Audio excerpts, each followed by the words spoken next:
Assalamualaikum. I'm Rabia Nazir with roll number 862995 and today I will describe the applications of radio traces in industry. सबसे पहले देख लेते हैं कि एक रेडियो एक्टिव ट्रेसर होता क्या है।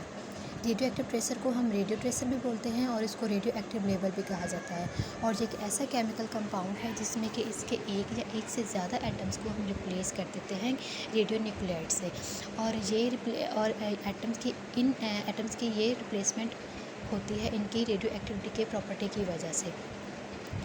रेडियो एक्टिव ट्रेसर जो हैं वो किसी भी केमिकल रिएक्शंस के मैकेनिज़्म को ट्रेस करने के लिए भी यूज़ हो सकते हैं और वो मैकेनिज़्म हम किस तरह से डिटेक्ट करते हैं कि रेडियो आइसोटॉप्स के हम उन पाथ को फॉलो करते हैं जिन पाथ को फॉलो करते हैं वो किसी भी एक रिएक्टेंट को प्रोडक्ट में कन्वर्ट करते हैं। उस पाथ को फॉलो करके ट्रेस करके हम किसी भी केमिकल रिएक्शन का मैकेनिज़्म है वो एक्सप्लोर कर सकते हैं। उसके बाद आती है इसकी एप्लीकेशंस। सबसे पहले इंडस्ट्रियल ट्रेसेस। बहुत से रेडियो आइसोटॉप्स जो हैं वो इंडस्ट्री में एज अ ट्रेसर यूज़ हो रहे हैं किसी भी फ्लूइड के फ्लो रेट को मॉनिटर करने के लिए, कि फिल्ट्रेशन के रेट को मॉनिटर करने के लिए और लीक्स को डिटेक्ट करने के लिए। उसके बाद इन रेडियो आइसोटॉप्स की अगर थोड़ी सी अमाउंट हम किसी सब्सटेंसेस में या मटेरियल में डालें तो ये उन मटेरियल में होने वाले फ्लो रेट्स को और मिक्सिंग प्रोसेस को भी डिटेक्ट करने के लिए यूज़ हो सकते हैं। उन मटेरियल्स में लिक्विड्स हो सकते हैं, पाउडर हो सकते हैं और गैसेस हो सकते हैं। इसके अलावा ये किसी भी चीज़ में लीक्स को लोकेट करने के लिए भी इस्तेमाल हो सकते हैं। उसके बाद इंडस्ट्री में रेडियो ट्रेसेस वाइडली यूज़ हो रहे हैं उन प्रोसेसेस को और उन काजेज़ को हाईलाइट करने के लिए जो कि किसी भी प्रोसेस की इनएफिशिएंसी का काज बनती है। उसके बाद ऑयल इंडस्ट्री और गैस इंडस्ट्री में भी यूज़ हो रहे हैं ऑयल फील्ड्स के एक्सटेंट को डिटरमाइन करने के लिए। नेक्स्ट है इंस्पेक्शन।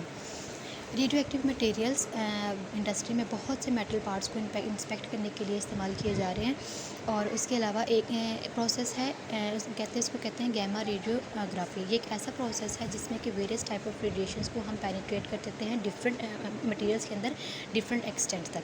तो इस प्रोसेस को हम इंडस्ट्री में ये बेसिकली ये टाइप है नॉन डिस्ट्रक्टिव टेस्टिंग की और इसमें हम क्या करते हैं कि जो डिफरेंट टाइप की रेडिएशन थी उसको हम मटेरियल्स में पेनिट्रेट करते हैं और ये प्रोसेस हम यूज़ कर सकते हैं वेल्डिंग के लिए, वेजल्स की वेल्डिंग के लिए, पाइपलाइंस के लिए और दूसरे स्ट्रक्चरल एलिमेंट्स के लिए। उसके बाद गॉजेज़ में वो रेडियो एक्टिव एलिमेंट्स इंक्लूड होते हैं मोस्टली जिनमें जो गैमा सोर्स मोस्टली यूज़ होते हैं और ये यूज़ होते हैं गैसेस, लिक्विड्स और सॉलिड के लेवल को चेक करने के लिए। उसके बाद रेडियो आइसोटॉप्स की इनएबिलिटी कि वो किसी भी मटेरियल की जो थिकनेस है उसको एक्यूरेटली मेजर कर सकते हैं। इस एबिलिटी को हम यूज़ कर सकते हैं बहुत से डिफरेंट मटेरियल्स की प्रोडक्शन के लिए, लाइक शीट की, मेटल की, प्लास्टिक की, पेपर की और इस तरह से बहुत से और दूसरे मटेरियल्स।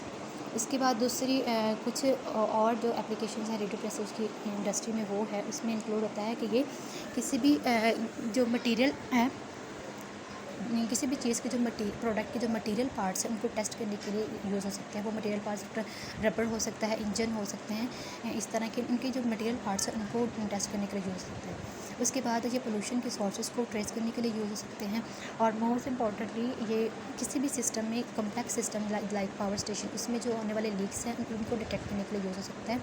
और उसके बाद मटेरियल्स की मिक्सिंग एफिशिएंसी के इंडस्ट्री में मिक्सिंग एफिशिएंसी को डिटेक्ट करने के लिए, चेक करने के लिए यूज़ हो सकते हैं। और लिक्विड, गैसेस और पाइपलाइन में जो लिक्विड और गैसेस का जो फ्लो रेट है उसको ये एक्यूरेटली मेजर करने के लिए भी इस्तेमाल हो सकते हैं। एक रेडियो एक्टिव सोर्स है 241 AM, इसको हम स्मोक डिटेक्टर्स में यूज़ कर सकते हैं। और ये थी एप्लीकेशंस रेडियो ट्रेसर की। Thank you.